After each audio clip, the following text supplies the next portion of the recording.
Ciao, bonjour à tous, j'espère que vous allez bien. Encore une fois, je suis avec Mathieu. Si vous voulez vous lancer sur Amazon, mais que vous avez des freins, que vous avez peur de commettre des erreurs, eh bien Mathieu, je t'invite à nous citer en fait les erreurs que tu as faites, sans filtre. Vas-y, sois cash, dis-nous les plus grosses erreurs que tu as faites sur Amazon, de façon à permettre aux gens qui veulent se lancer de les éviter, tout simplement. D'accord. Alors la première erreur que j'ai faite, c'est d'avoir commandé un peu trop de stock pour ma première commande. En fait, je voulais absolument respecter des gros critères de MOQ pour avoir certaines prestations dedans qui n'étaient pas forcément nécessaires pour la première commande.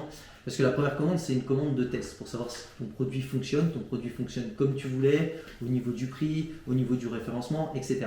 Et donc, en fait, mon produit a cartonné, a bien marché, mais au final, je peux dire quand même que c'était sur un critère en fait aléatoire, un peu de chance qu'il a fonctionné. Mais s'il n'avait pas fonctionné, je pense que ça m'aurait fait mal, j'aurais été obligé de brader le produit pour liquider, pour reprendre de la trésor et lancer un deuxième produit. Donc j'ai pris un peu trop de risques, parce qu'effectivement il y a des risques dans ce monde d'une entreprise tout simplement, mais on les limite avec une gestion. Et là-dessus, j'ai pas bien géré ma première commande. La deuxième que j'ai faite, c'est pour les commandes en fait qui ont succédé, c'est d'avoir commandé suffisamment de stock pour pas tomber en rupture, mais j'ai tout envoyé dans les entrepôts d'Amazon.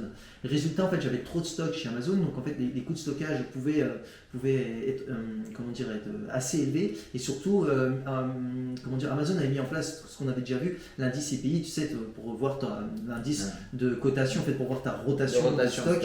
Et donc en fait c'était pas forcément bon pour moi, et c'est d'ailleurs c'est grâce à toi que tu m'as expliqué justement comment on utilisait un logisticien, donc un 3PL, où j'ai maintenant adapté ma stratégie qui est un envoi de ma marchandise depuis la Chine jusqu'à mon logisticien, et après j'envoie en flux tendu, et ça me permet d'avoir un très bon indice, et je peux stocker sans problème chez Amazon.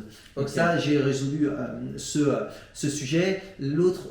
Alors attends, simplement. Donc la première erreur, c'est d'envoyer trop de stock chez Amazon. La première erreur, c'est d'avoir commandé trop de marchandises à ma première commande. C'est-à-dire, par exemple, on peut conseiller de faire, suivant le prix du produit, entre 100, 200, 300 unités. Moi, je crois que mon première commande, j'avais dû en commander par exemple 500 parce que le MOQ pour avoir telle chose, le packaging que je voulais exactement nécessitait. Et finalement, j'ai passé une commande qui était supérieure à ce que j'aurais dû faire pour limiter mes risques. Supérieure en fonction des ventes que tu allais réaliser. Oui, c'est ça, et surtout pour tester le produit.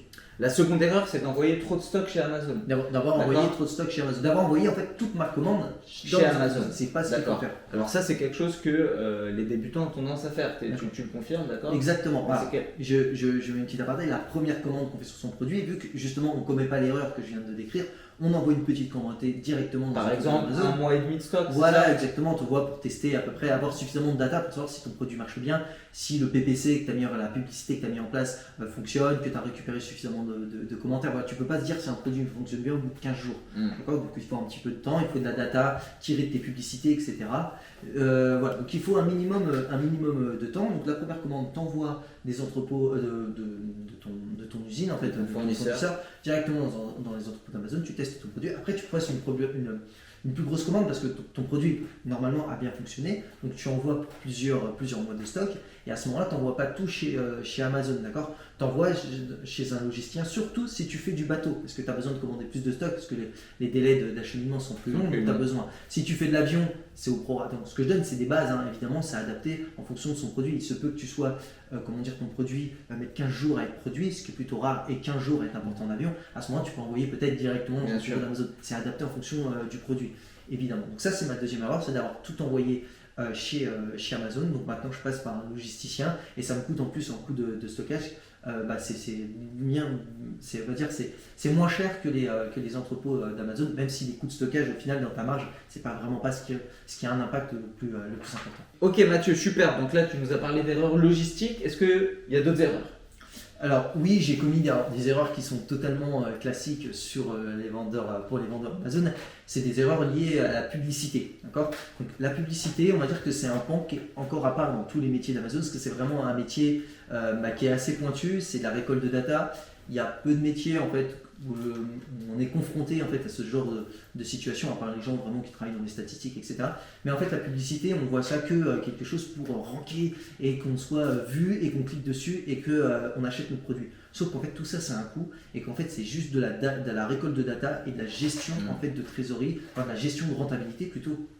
D'accord. Et c'est à prendre en compte dans tous ces calculs. Donc effectivement, on peut mettre beaucoup de PPC, ranker et vendre. À ce moment-là, on va faire comme on en voit souvent plein d'avis avec beaucoup de chiffres d'affaires. Mais nous, on ne cherche pas à faire du chiffre, on cherche à faire de la rentabilité. Ça n'a strictement en fait rien à voir, d'accord.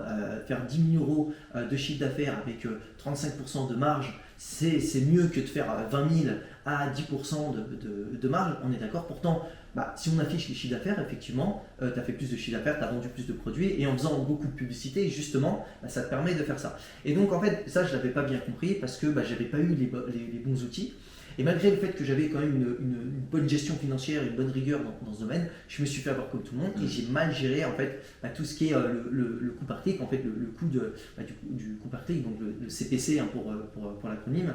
Et donc j'avais mal géré ça par rapport à mes taux de conversion, etc. Donc il y a des calculs qui sont pas très compliqués, mais des concepts vraiment importants à comprendre. Une fois qu'on a compris ça, on sait le gérer. Et donc je me suis retrouvé avec des coûts publicitaires qui étaient assez importants, notamment quand je me suis développé par exemple en Allemagne, où j'ai découvert qu'il y avait beaucoup de gens qui beaucoup plus d'acheteurs, donc j'avais beaucoup plus de clics, et j'ai dépensé beaucoup de PPC, je n'avais pas forcément bien géré à ce moment-là. Et pour le coup, c'est vrai que j'ai rebondi, j'ai suivi ce qu'on avait parlé, les formations de Cyril Benz sur notamment la formation Sponsored Product. Donc la première, son pilier qui est sur les premières bases de la publicité, et ça m'a beaucoup aidé. J'ai retrouvé en fait la rigueur que j'avais mis en place moi dans les gestions de rentabilité et gestion de trésorerie. J'ai retrouvé ce côté entrepreneurial, ce côté gestionnaire et non forcément ce côté YouTube, visibilité, etc. Tu vois, avec toutes ces histoires de chiffre d'affaires, j'ai retrouvé cette rigueur. Et là, j'ai une bonne gestion en fait sur ma publicité. Je sais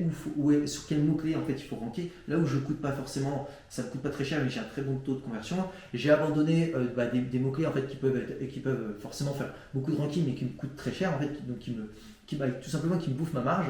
Et ça, je l'ai bien assimilé. Mais voilà, j'ai fait des erreurs et c'est vrai que des mois de rentabilité que j'avais gagnés au préalable, ils sont passés tout simplement dans des campagnes publicitaires qui n'étaient pas bien optimisées. Et l'autre erreur aussi, j'ai fait une erreur aussi qui est aussi celle d'un débutant. C'est que au tout début, on a les yeux plein de paillettes. En fait, on pense qu'on va tout cartonner dès le premier mois. C'est forcément ce qu'on voit souvent. Ça prend plus de temps pour réussir. Ça prend un minimum, comme toute gestion d'entreprise. Et ce que j'ai fait, c'est que j'ai eu beaucoup de charges fixes. D'accord. Donc j'ai cumulé pas mal de logiciels. D'accord. Voilà. Donc là, j'ai réduit drastiquement ça pour gérer mes charges fixes, parce que comme le nom l'indique, que tu vends ou que tu ne vends pas, ces charges, elles restent. Et surtout au départ, le temps de lancer son produit, le temps qui rank, etc., ça prend un peu de temps. Donc en fait, si on cumule beaucoup de charges, en fait, on bouffe tout simplement son capital de départ.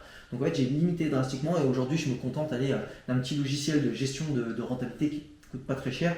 Et puis je me contente d'Helium 10 qui est quand même pour moi un incontournable, même si certains temps on peut évidemment s'en passer, mais pour pas mal de choses dans la recherche produit, voilà. Si je devais donner un logiciel, moi je suis celui-ci. Voilà. Plus que Jungle Scout, parce que c'est vrai que les deux on vend en poupe. Pour le coup, moi j'ai commencé que par Helium 10, j'ai pas justement fait cette erreur d'en cumuler deux, tu vois. Ouais. Alors, ce qu'on peut entendre des fois, c'est cumuler deux pour tester, pour avoir différentes datas.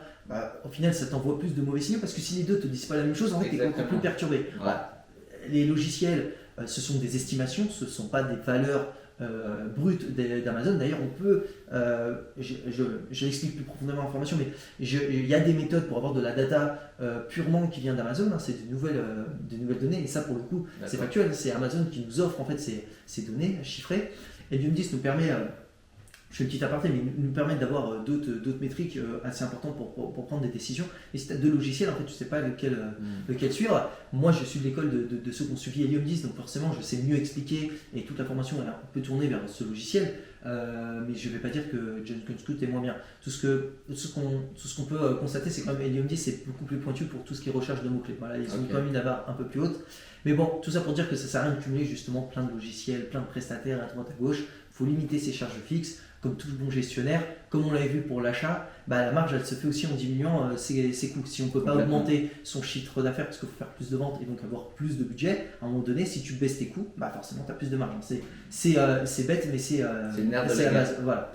Okay. Et d'ailleurs, une des erreurs, en revenant sur les charges fixes, c'est que j'ai cumulé aussi dans divers domaines pas mal de formations. Comme beaucoup, j'ai pas eu le temps de toutes les suivre et surtout toutes les appliquer. Puis j'en ai suivi des plus ou moins bien. Donc c'est un peu une erreur en fait que j'ai commis dessus. Mais je sais que comme tout entrepreneur, même toi, tu as consommé pas mal de formations.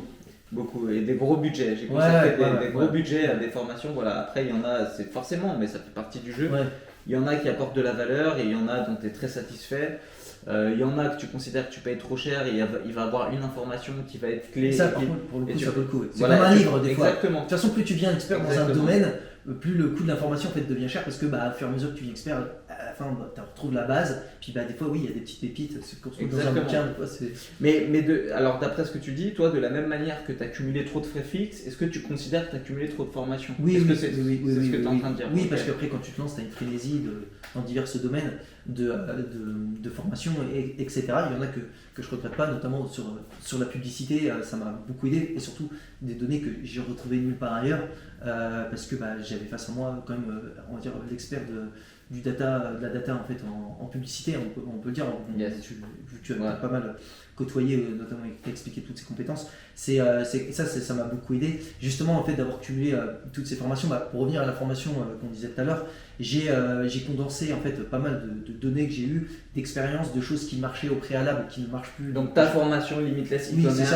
le programme qu'on développe ensemble en fait, depuis pas mal de temps maintenant. Ouais, c'est vrai. Voilà, et qu'on a fusionné en fait avec Limitless Sourcing. Okay. Parce que c'est forcément ça, tout ça c'est complémentaire. Et donc j'ai fait ça et j'ai adapté aussi parce que c'est par honnêteté, les informations que je donne sont subjectives en fait. L'objectivité elle n'existe pas, elle est adaptée à plusieurs types de profils. D'ailleurs dans Amazon tu peux faire d'autres façons que du private label. Il y a plusieurs manières, hein. Tu peux être un revendeur de grandes marques, etc. qui fonctionne. Moi c'est pas la stratégie que j'ai adoptée, donc c'est pour ça que je dis c'est subjectif. Je présentais, comme on avait vu, les stratégies autour du pan-européen. C'est ma façon de voir les choses qui sont plus simples, moins risquées et qui sont faciles pour se développer. D'autres te diront qu'il faut aller sur le marché US, malgré le fait qu'il faut avoir un budget 10 fois plus important, tu vois. Mais je ne te dis pas que c'est pas bien. Donc moi, je présente ma stratégie qui est adaptée aussi aux gens qui débutent. J'ai adapté aussi aux gens qui prennent le train en route, qui sont intermédiaires, qui ont commencé, mais qui réussissent moyennement, qui a des stratégies un peu plus confirmées quand tu commences à vouloir aller un petit peu plus loin.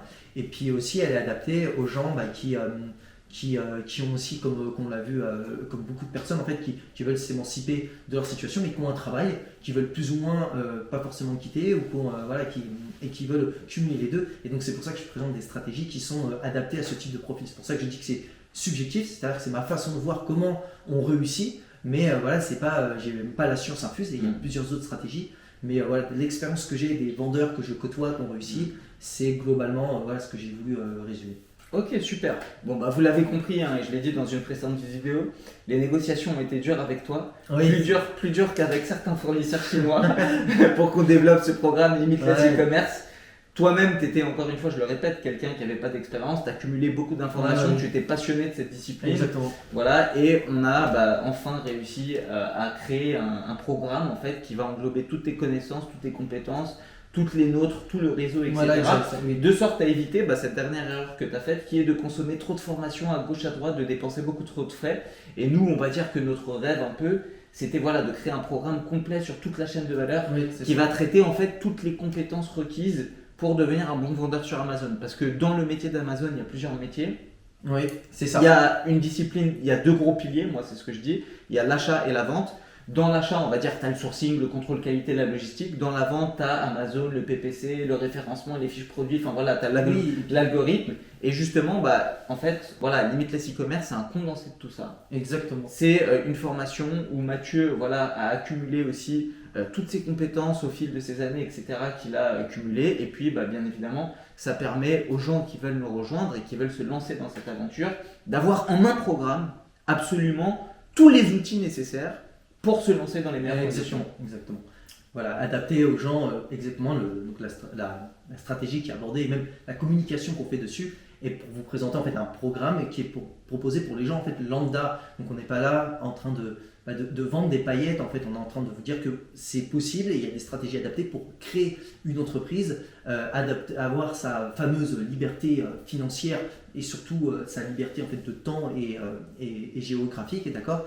Et la formation et en plus est tout le temps en évolution. D'ailleurs en ce moment je teste en fait ce que vous venez de mettre en place, sur le bureau d'achat justement en Chine. Yes. Et ça c'est vraiment quelque chose qui n'existait pas au début, et même moi en tant que de vendeur Amazon, là je teste de nouvelles stratégies de sourcing, d'accéder vraiment à un marché chinois que j'avais pas forcément la possibilité d'avoir grâce à votre bureau d'achat. Vraiment c'est des choses que vous avez mis en place, et même moi je teste de nouvelles choses, il y a de nouvelles mises à jour en fait dessus, et puis voilà, on adapte les stratégies, hein, même ce que j'ai commencé en 2020, 2021, etc.